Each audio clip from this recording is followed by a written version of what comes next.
ભાવનગર શહેરમાં ગઢેચી નદીના શુદ્ધિકરણ માટે આખરે મહાનગરપાલિકા દ્વારા મેગા ડિમોલેશન હાથ ધરાયું। લાંબા સમયથી ચાલી રહેલા વિરોધ બાદ દાદાનું બુલડોઝર 800 જેટલા ગેરકાયદેસર બાંધકામોને તોડી પાડવા માટે શરૂ થયું।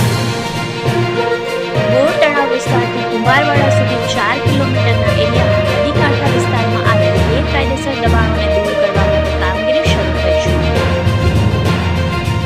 આ દબાણો માટે ખૂબ જ ઉગ્ર વિરોધ થયો હતો। અગાઉ શક્તિસિંહ ગોહિલ પણ મેદાને ઉતર્યા હતા, પરંતુ મહાનગરપાલિકા એકનું બે ન થયું અને આખરે મેગા ડેમોલેશન શરૂ કરી દીધું છે।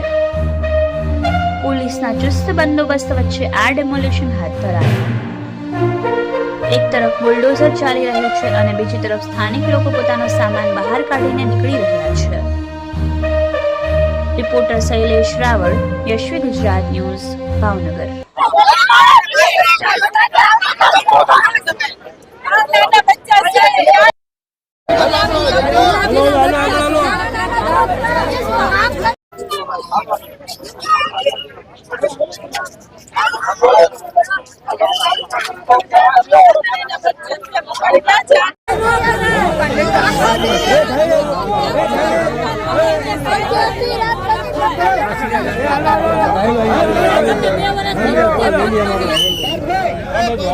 मीडिया वाला है कि तो